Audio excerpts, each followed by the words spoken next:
Well, folks, in today's video, we're going to be working on this vintage Erie Lackawanna GP15 locomotive from Bachmann. This was a locomotive which was gifted to me a couple years ago from another channel called Fish and Other Stuff. He sent this locomotive in, and at the time it was in working order. Unfortunately, it had bad gears, so it made a bit of a clicking noise as it went around, but that's a pretty common problem with these older Bachmann locomotives. And anyways, by flipping the drive around, I was able to reduce the clicking sound, so I did a little bit of maintenance on this thing and never really thought anything of it. Until the other day when I was doing a live stream, and I was running this thing around. It was running perfectly, it was doing a good speed, the current draw was low, and then out of nowhere, something went very wrong with this locomotive, and it failed quite epically. The locomotive slowed down within a matter of seconds, and then some smoke started to come out of it. So I'm thinking that the armature actually failed on this engine. Quite commonly when these locomotives have motor issues, it's usually the commutator that fails, but given the amount of smoke which came out of this engine, I'm thinking that the coils might have gone bad. So we're going to open this thing up, we're going to see if we can repair it, and more than anything, I just want to figure out what exactly happened. Was it the armature or was it the coils? I don't know, but we're going to find out. So we'll take the shell off here. And you can see it's a pretty simple design. You've got two lights which have a lot of hours on them, and then just your basic Bachmann pancake motor.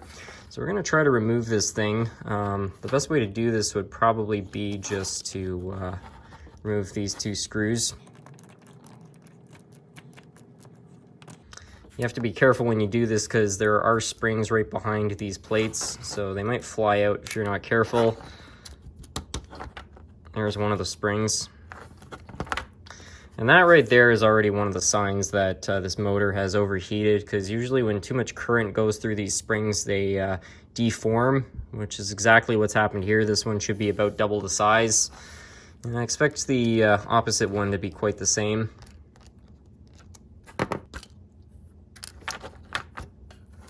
Oh my goodness, the other one's even worse.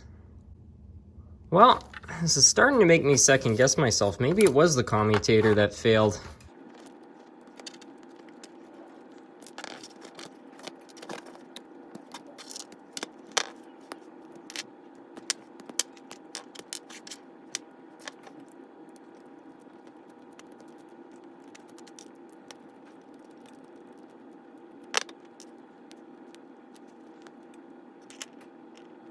Alright, so here it is, the armature itself, and what we see right here is that there is quite a bit in the way of deposits on the commutator.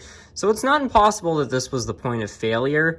However, these coils are looking mighty crispy in a couple places, so I don't know. I guess what we could try doing is just cleaning up the commutator, and we could put this armature back inside and hope for the best. But I'm still quite suspicious that this is what has failed. You know, one pretty clear indicator that this armature might have failed is the fact that most of the wax which Bachmann puts on these coils has burned off the same section that's looking pretty crispy, which probably means this thing overheated, but I'm kind of more inclined just to clean it up, throw it back in the locomotive and see what happens, and then if it is bad, we'll just go from there. Since these things can be doing like a couple thousand RPM, there's a lot of wear and tear here, and the little bits of carbon off the brushes, once they get caught in the plates on the commutator here, that will just start to burn. It basically turns what are supposed to be separate pieces of metal into a giant piece of metal, which is a problem. So sometimes by just cleaning these little gaps out, you can actually get these motors going again. But like I said, I think in this case it's the coils.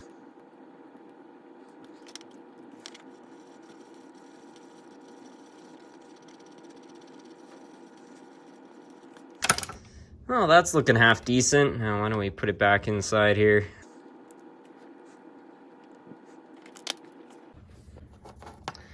So we go through this locomotive. I'm going to try to clean all the parts as best I can too, just because what happens over time is the oil gets kind of tacky, and when it does that, it puts more strain on the motor, which is another reason why this thing might have failed. Having said that, this is certainly not the worst case I've ever seen. There's only a little bit of dust in here that I can spot, so yeah, it's still kind of mysterious.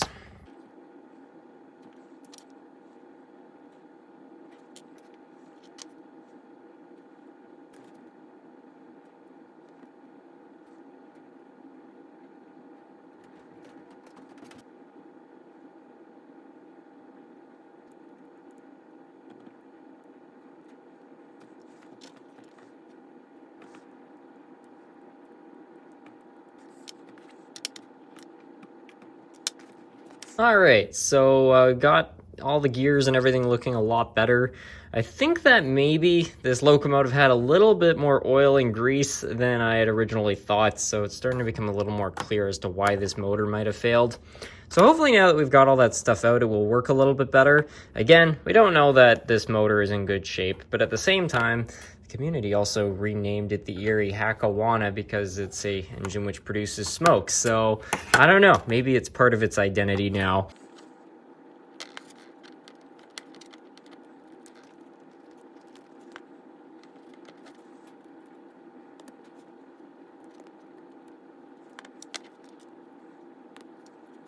This right here is the bad gear, which is why these engines make this sort of clicking noise after a certain amount of time. That's where they always fail.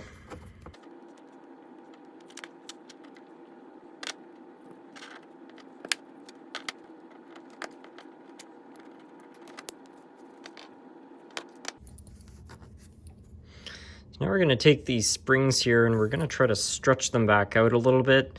This is not ideal. These really ideally would be replaced, but I don't want to sink any money into this locomotive just yet, so we'll just try to do this.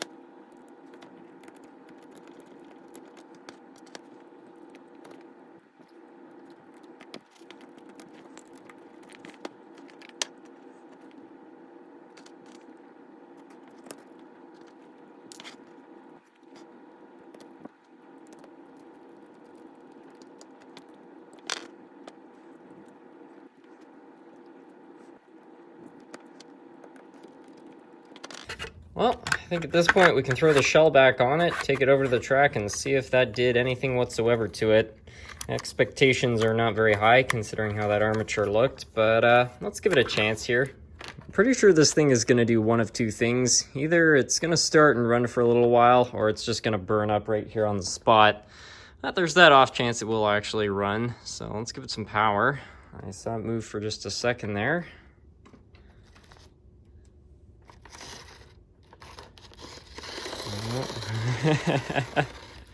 Oh boy. Well, looks like we're already back to square one again here.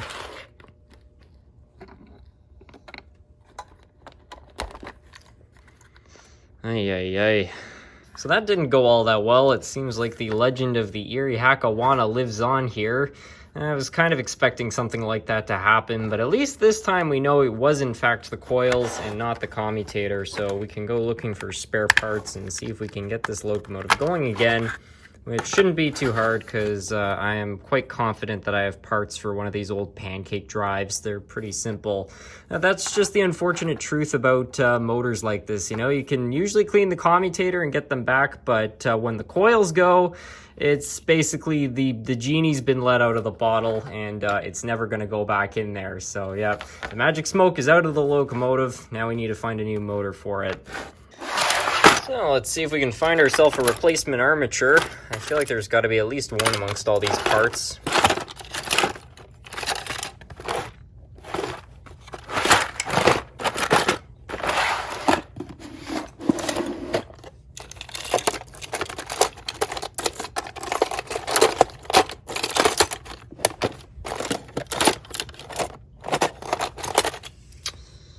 Alright, so we found ourselves a lifelike motor, and these are basically identical to Bachmann's, funny enough, even though they were both built maybe in different factories. They use practically identical parts, so much so that sometimes you can swap them.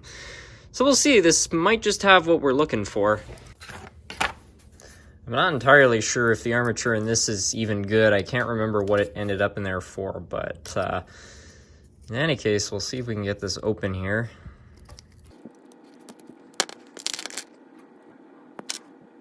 Well, that looks like a super healthy armature, but the question is this the same size gear as the one inside the Bachmann? Let's find out.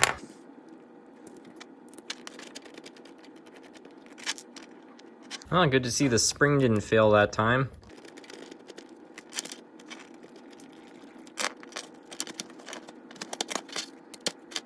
Yeah, this one didn't fare so well.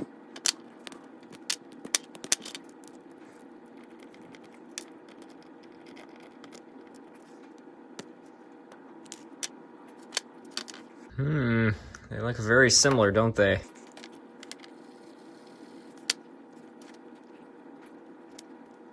Well, would you fancy that? It actually does work. So now we just need to try to get this whole thing back together, and hopefully with a new armature, this thing will work. You know, there's the off chance that this is also a bad armature, but I'm feeling a lot better about this one. So let's see what we can do here.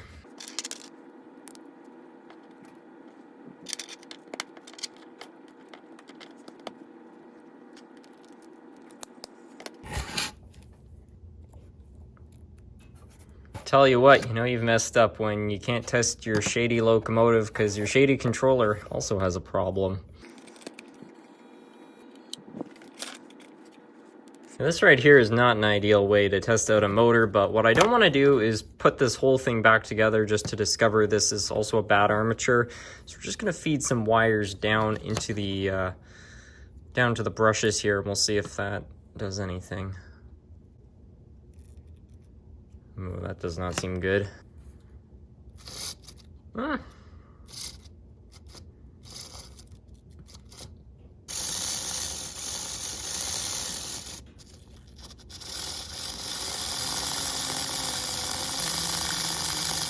Well, it's working. It certainly doesn't sound super healthy, but I think we should just pack it all up and try it out. All right, so I managed to find what I think will work as a replacement spring, so we'll put that there on the inside, and then we're just gonna put that spring back. I think it will be all right.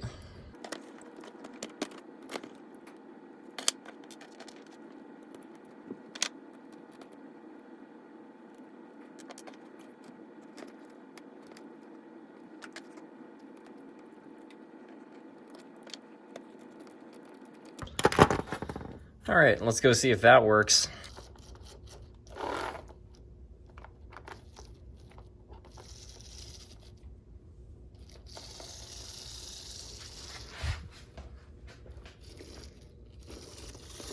Well, it's certainly not good, but it's not pulling too much in terms of amperage. It is a little high, but hopefully it will just start to kind of pull through here.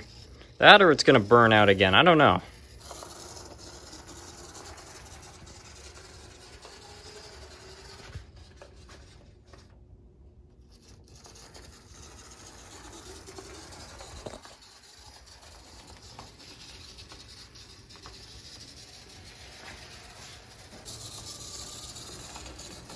Well, certainly picking up the pace, that's for sure. It's not perfect, but doing it. Current draws down. Yeah, now we're really rocking and rolling. We'll just let that go around and break in a little bit. So those results seemed half decent. It certainly was not going as fast as I was hoping for, but the current draw was relatively good, so that's mostly what's important here.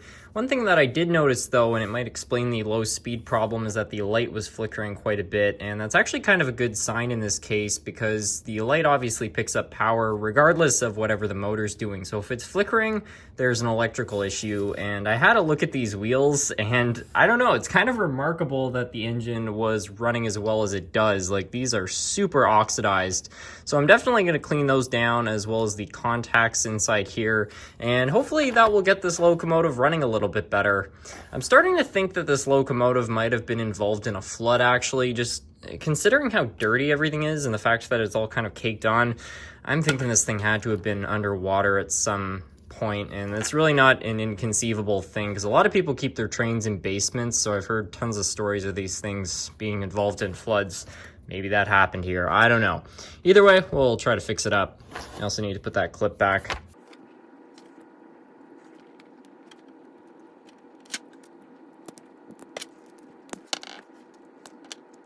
Just look at how dirty the contacts are. That's no good.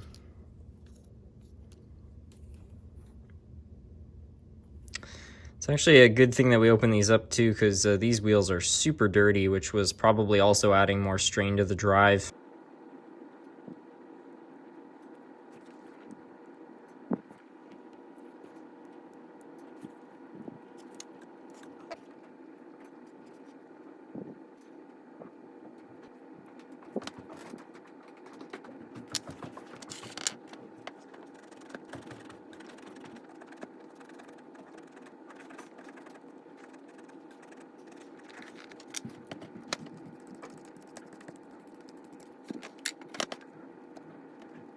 Alright, so the wheels are all cleaned up, and I'd be willing to bet a couple bucks that they're going to work a lot better.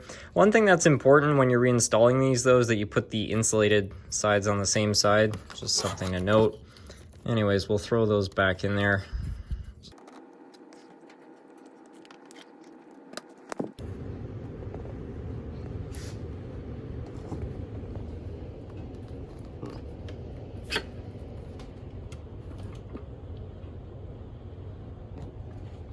Hey.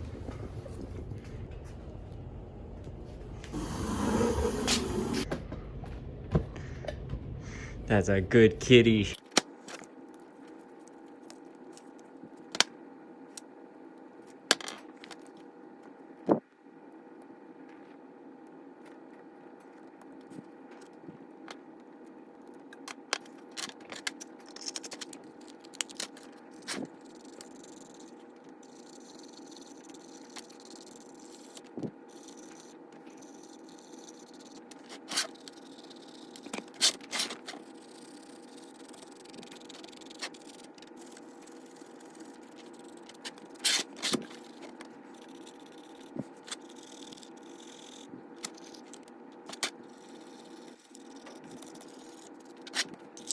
Alright, so with the wheels all cleaned up and the shell looking probably the best it has in many years, I think we should take this thing over to the track and see how it runs.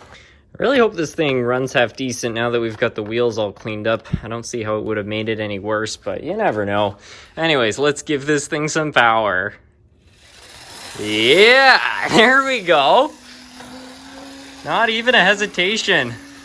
And certainly not stuttering as much as it was either. That is way better. Look at her go. I think we've picked up a little bit of top end speed. And you know what? We've lost a little bit of the current draw, so I think that this thing is now within spec. I mean, here we are running it at about 18 volts, so wide open throttle. And yeah, seems to just be going like a top. That's awesome. And I'll try to test out our low speed. It's really not something these types of locomotives are known for, but yeah, that's not half bad for a locomotive like this. I mean, it is cogging pretty bad, but I really would not expect much better. These 3-pole motors are just not meant to creep. And we'll check out reverse. And you can hear it's still got that clicking noise, but that's just something that happens with these older Bachmanns. But at least in forwards, it doesn't seem to be making any sound. So why don't we get this thing hooked up to a train? I don't think I want to hook it up to my intermodal cars because I don't want to stress this drive too much, but yeah, I think it could probably pull a few freight cars. All right, so we got a little 6-car consist all hooked up here. We'll give it some power. And it doesn't seem to be struggling whatsoever with that.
Well, I've now been running this thing for almost 10 minutes at nearly wide open throttle, and it hasn't had a single problem. It's just been going around like a top. Current draw and everything else is still in check, so I think that we can safely call this one a success at this point. Just goes to show you that all you really need to get an old Bachmann locomotive going again are lifelike parts. Anyways, I think that that's going to be about it for today's video, but I hope you all enjoyed. I overall enjoyed the process of repairing this thing. It was a little trickier than I was expecting, but you know what? The results, I think, speak for themselves, and I'm just happy to say that the Erie Hakawana lives on. Anyways, with that, I'd like to thank you all so much for watching.